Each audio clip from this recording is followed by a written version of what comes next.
Bonjour. Dans cette vidéo, je vais vous présenter les grandes lignes du langage Verilog, à quoi ça sert et comment ça fonctionne, donc, quels sont les principaux éléments. Alors le langage Verilog est un langage de description matérielle, donc c'est avant tout un langage qui a été défini pour faire de la simulation, c'est-à-dire qu'on va décrire en langage textuel la description qui va être dite exécutable d'un système, de façon à pouvoir la simuler et vérifier a priori qu'elle remplit la fonctionnalité qu'on attend d'elle.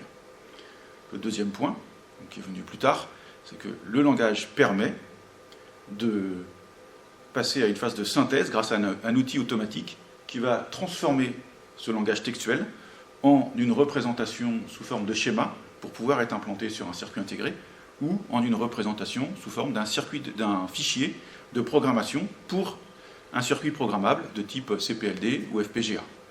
Donc fabriquer directement la fonction sur un circuit programmable à partir de cette description sous forme de texte.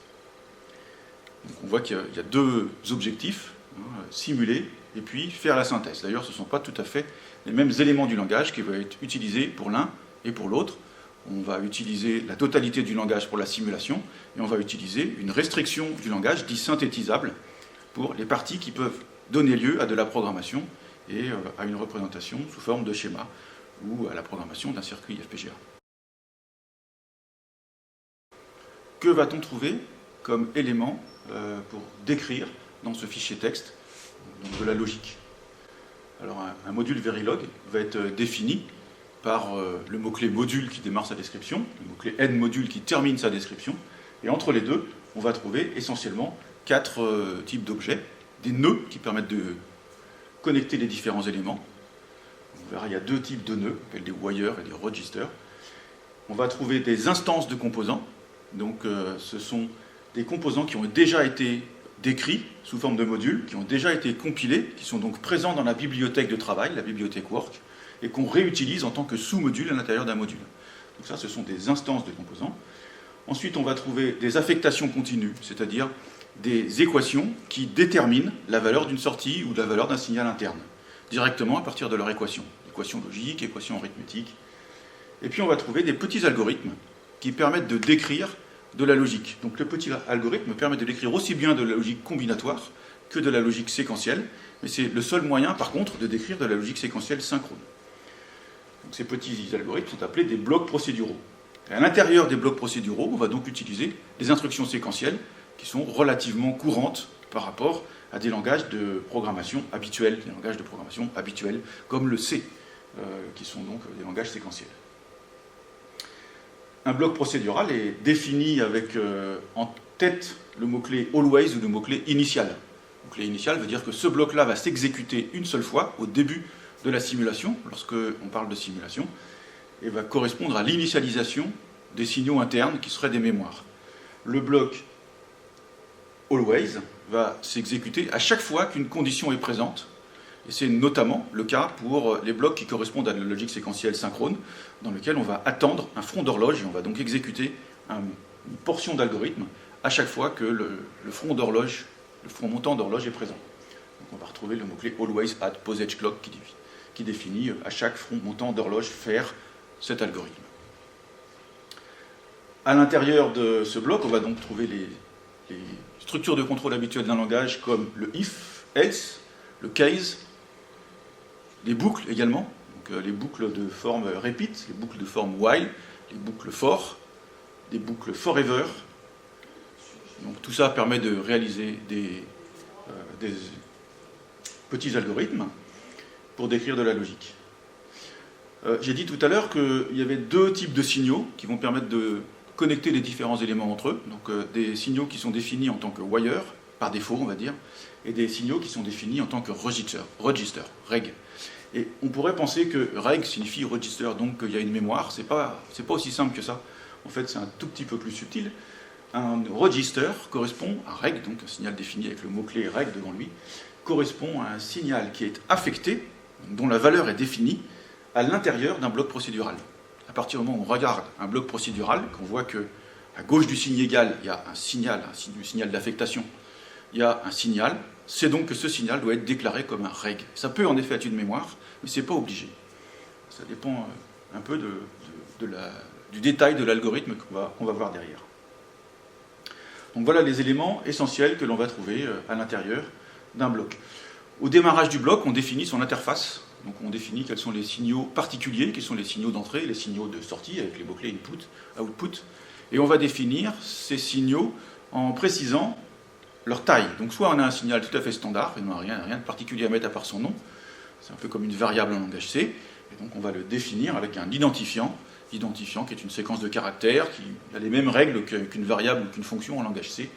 Donc ce sont des séquences de chiffres et de lettres et de symboles soulignés qui doivent démarrer par une lettre ou un symbole souligné, mais pas par un chiffre. Et comme en langage C, on dit que le langage est sensible à la casse, c'est-à-dire que les majuscules et les minuscules sont différents.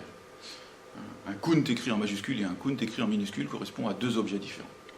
Ce n'est pas le cas de tous les langages, par exemple, ce n'est pas le cas du HDL. Voilà un petit peu la panoplie de ce que l'on peut rencontrer à l'intérieur d'une description Verilog. On va maintenant voir un exemple un peu plus concret, parce que là on est resté à un niveau un peu abstrait. Alors voilà un exemple, c'est le module que j'ai appelé K2000-like, K2000 parce que c'est en fait un chenillard qui est représenté ici, avec un compteur et puis un décodeur derrière qui fait que la LED qui s'allume va se déplacer, va se décaler. Donc on retrouve les mots-clés module, N-module qui encadrent la description, en tête et en fin de ce module. On retrouve le nom du module, qui est donc ici K2000. Entre parenthèses, les entrées, les sorties. On a une entrée clock, évidemment l'horloge, une entrée clear, et une sortie Q, une sortie blanche. Et on peut regarder les signaux qui sont déclarés pour réaliser des interconnexions à l'intérieur de ce module. Donc ces signaux sont le signal count, qui ici apparaît en vert, et déclaré avec le mot-clé reg. Et donc il est effectivement affecté à l'intérieur du bloc Always at Spot Edge Clock, qui est donc un bloc procédural, raison pour laquelle il est précédé du mot-clé reg. On le voit également qu'il est précédé de sa taille, 3.2.0, 2.2.0 ici, pardon. Donc c'est un bus de largeur 3, initialisé à la valeur 0. Exactement 3 côtes D0, qui veut dire c'est un nombre écrit en décimale de largeur 3 et de valeur 0.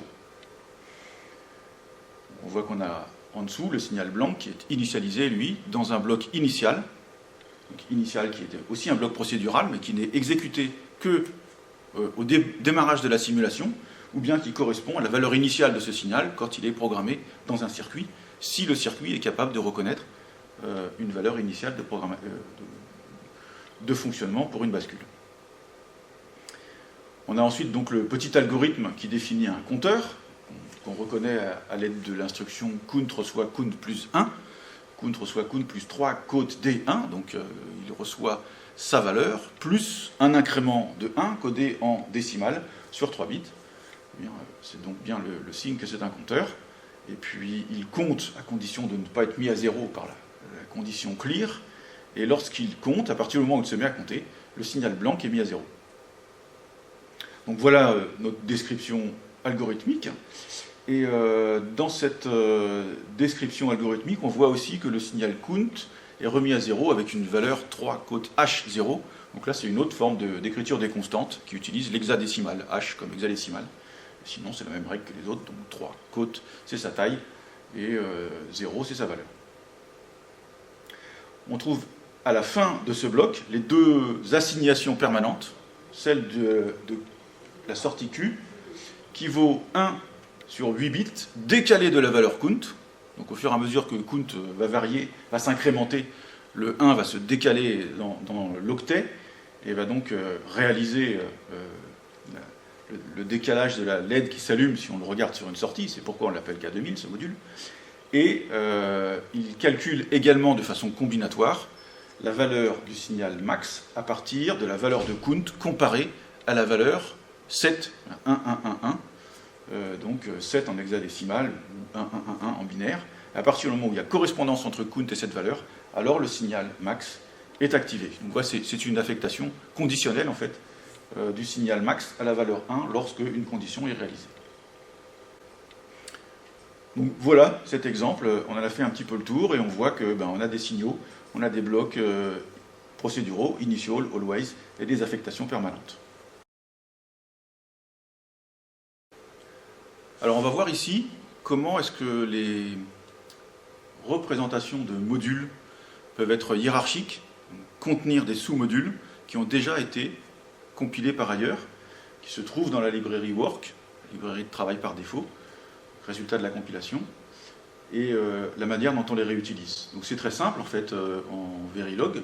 La réutilisation d'un module consiste à citer son nom, donc le nom du module, suivi d'un nom d'instance, donc le nom de cette instance du module, du sous-module si vous voulez, à l'intérieur du module, et suivi de, entre parenthèses, la manière de connecter les signaux internes aux signaux externes. Donc, à quel signal au niveau du module vont être connectés les signaux du sous-module. J'ai ici un exemple dans lequel le sous-module est un arbre qui correspond qui a deux signaux, une entrée, feuille, et une sortie, racine. Ne me demandez pas pourquoi la feuille est une entrée, mais par photosynthèse, c'est effectivement l'entrée d'énergie. Le signal feuille et racine vont donc se retrouver connectés. Le signal feuille entrée au ciel pour tous les modules, pour toutes les instances des modules, et le signal racine pour l'un au sol, pour une deuxième instance à la terre, et pour une troisième instance à une mare. Donc on a ici des instances différentes. On a un arbre qui s'appelle cèdre, on a un arbre qui s'appelle saule, et on a un arbre qui s'appelle chêne. Ce sont tous des instances de l'arbre. Ce sont tous des éléments qui sont pris dans ce module déjà compilé qu'on appelle arbre, mais qui sont connectés de manière différente et qui portent des noms différents, les noms de leurs instances, à l'intérieur d'un autre module. Pour pouvoir faire ces connexions, on a donc besoin de signaux auxquels on va connecter. Ici, on a besoin d'un ciel, du sol, de la terre et de la mare, qui sont les signaux auxquels on va connecter nos feuilles et nos racines. Et donc, ces signaux sont déclarés au niveau du module qui englobe les autres, celui qui s'appelle ici forêt.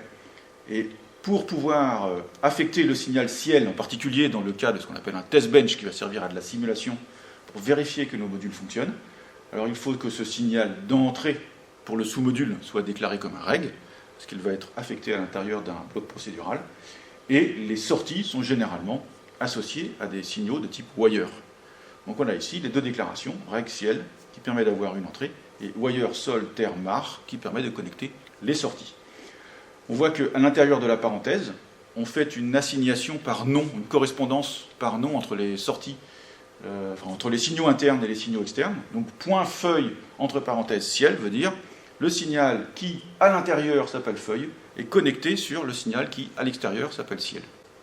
On peut aussi réaliser une connexion par position, comme dans les appels de fonction en C, mais c'est en fait beaucoup plus dangereux, source d'erreur. Donc en fait, source d'erreur tellement fréquente que c'en est presque une faute professionnelle de ne pas le faire. Donc autant ne pas retenir d'autres solutions et faire cette assignation par nom en utilisant le nom du signal interne explicitement au moment de la connexion pour être sûr qu'il n'y a pas d'erreur possible.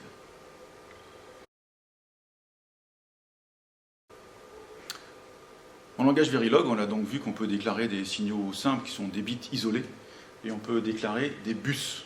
Lorsqu'on déclare un bus, on va le déclarer en définissant sa taille qui précède l'identifiant correspondant. Donc ici, on a par exemple un bus de largeur 32 bits pour D, qu'on peut utiliser d'un bloc, donc comme un bus de 32 bits, qu'on affecte à un autre bus de 32 bits, sur lequel on fait des opérations de 32 bits, d'addition, de comparaison, de façon globale, ou bien par tranche de bits, ou bien en isolant un bit, grâce au crochet que l'on place derrière le nom de ce signal, au moment où on l'utilise. Donc ici, on a des exemples où on va prendre une tranche de 4 bits dans ce bus de 32 bits, et les bits 11, 10, 9, 8, et auxquels on va donner une valeur particulière sans modifier les autres. C'est une opération qu'on fait avec des masques lorsqu'on utilise le langage C, par exemple, et là on l'a fait directement à partir de cette possibilité du langage qui est de définir une tranche de bits pour laquelle on va effectuer une affectation particulière, une opération particulière. L'exemple suivant, on prend le bit numéro 6, le bit de rang 6, auquel on change une valeur sans modifier les autres. Donc ça, c'est une possibilité d'utiliser des bus à l'intérieur de notre système, très importante en Verilog. Une autre possibilité, qui est très utilisée également pour définir des mémoires, c'est celle de définir des tableaux de type vecteur, en fait. Et ces vecteurs vont donc correspondre à des mémoires qui ne pourront pas être utilisées d'un bloc. Contrairement à un bus, on peut prendre les 32 bits du bus et dire je les ajoute à un autre bus de 32 bits. Là, on ne pourra pas faire la même chose avec un vecteur. On ne pourra que prendre un élément du vecteur à partir de son indice et le manipuler comme on le fait dans une mémoire. Par contre, ces éléments peuvent contenir autre chose que des bits, ils peuvent contenir eux-mêmes des bus. Donc on peut faire des mémoires d'octets, des mémoires de mots de 32 bits. Et l'exemple qui est ici est une mémoire qui contiendrait ici de 0 à 19, donc 20 éléments, chacun étant de 7 à 0, donc des octets. Donc si on veut avoir une mémoire de 20 octets, c'est comme ça qu'on procède. Notez que autant on va utiliser la notation avec les bits de poids fort en tête pour représenter le bus, donc les bits de poids fort en tête à gauche, autant on va utiliser l'indice de poids faible, l'indice minimal, quand on représente un vecteur, donc ici de 0 à 19 et non pas de 19 à 0.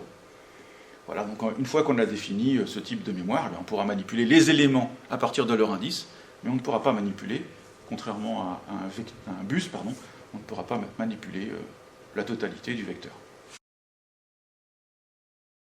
En Verilog, il y a des modules un peu particuliers qui ne servent pas à réaliser de la logique qu'on va programmer sur un FPGA ou à fabriquer un schéma logique, mais qui servent uniquement à simuler d'autres modules. Ce sont des modules qui n'ont pas d'entrée, pas de sortie, ils ont juste une instance, qui est l'instance du bloc que l'on veut tester, et puis on va, à l'intérieur de ce module, faire ce qu'il faut pour générer des stimuli, donc les entrées du module à tester, et observer les sorties. Potentiellement même tester que les sorties correspondent à certains critères. Donc on appelle ça un test bench. C'est un module qui va contenir l'instance de l'objet à simuler qu'on appelle le Device Under Test, DUT, non pas un diplôme, mais ici l'objet qu'on cherche à simuler, et qui va réaliser généralement la génération des stimuli d'horloge, donc avec une instruction du style le clock reçoit notre clock après une demi-période d'horloge, et un bloc procédural de type initial qui va générer les différents signaux au cours du temps avec des délais entre ces signaux de façon à fabriquer le signal d'entrée qui a le chronogramme auquel que l'on veut appliquer, à la séquence que l'on veut appliquer sur le bloc à simuler. Les signaux qui vont être connectés à des entrées sont donc toujours le résultat d'une affectation par un bloc procédural de type initial, ce qui veut dire que, ou voire un bloc always pour l'horloge, ce qui veut dire que ces blocs sont définis avec le mot-clé reg, ce sont des registers. Les signaux qui sont observés en sortie sont juste des signaux qui sont connectés sur les sorties, et sont des signaux qui sont définis avec le mot-clé wire. En général, on termine la simulation par une instruction qui annonce que la simulation est finie, ce qui simplifie les choses au niveau de la simulation. On va lancer la simulation de façon infinie sans se soucier du temps qu'elle va mettre, avec un arrêt de simulation qui est défini par le mot-clé $stop. On a un certain nombre d'instructions comme ça, qui permettent de contrôler la simulation et par exemple d'afficher l'état des signaux. Mais de toute manière, les signaux sont très souvent observés par d'autres moyens, grâce au fait qu'ils sont enregistrés par l'outil de simulation qui les visualise sous forme de waveform, sous forme de chronogramme. La difficulté essentielle quand on réalise un test bench, en réalité, n'est pas d'écrire le test bench d'un point de vue syntaxe ou grammaire, c'est assez facile, il faut faire une instance du composant que l'on veut simuler, mais c'est surtout de définir quel est le scénario que l'on va simuler, quelles sont les entrées que l'on va simuler et pourquoi. Est-ce que ça prouve que notre système va fonctionner et comment est-ce qu'on va observer les sorties, qu'est-ce qu'on attend en sortie pour montrer que ce circuit fonctionne. Il y a deux cas qui sont assez caractéristiques. Première hypothèse, on veut tester un circuit combinatoire.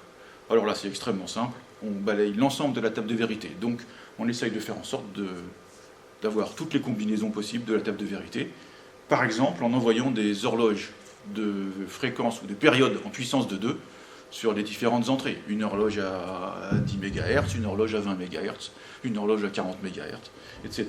Et on aura donc comme ça l'ensemble de la table de vérité qui va être fabriquée par le fait que ces différentes horloges décalées vont balayer la table de vérité. Donc ça c'est assez facile, c'est un test totalement exhaustif, on n'a pas beaucoup de questions à se poser. Et la deuxième situation, c'est pour des circuits séquentiels. Alors là c'est un peu plus compliqué parce que souvent le nombre de combinaisons à tester est beaucoup plus important, puisqu'il faut tester l'ensemble des combinaisons des entrées pour l'ensemble des configurations, des états internes du système séquentiel. C'est difficile à réaliser en pratique, hein. Donc on fait plutôt un test fonctionnel, on essaie de comprendre à quoi sert le système, on essaie de montrer par simulation que le système que l'on va réaliser fonctionne effectivement comme on l'a prévu. Par exemple, c'est un compteur, il a un reset, ce reset est asynchrone, il compte modulo quelque chose, donc je dois montrer que mon compteur atteint bien la valeur maximum avant de revenir à 0, je dois montrer que mon reset fonctionne quand je le fais intervenir à différents instants, y compris indépendamment de l'horloge, s'il est asynchrone, donc tout ça doit être prévu au niveau du scénario. Si j'ai un additionneur, je vais additionner un certain nombre de nombres et vérifier qu'en sortie, j'ai bien les sorties. C'est un mauvais exemple, l'additionneur est un exemple combinatoire, mais comme c'est un exemple régulier, on n'est pas nécessairement obligé de tester toutes les configurations. Donc voilà, l'essentiel va être de définir le scénario qui va être décrit par ce bloc initial qui génère les stimuli pour le device order test, le circuit à tester.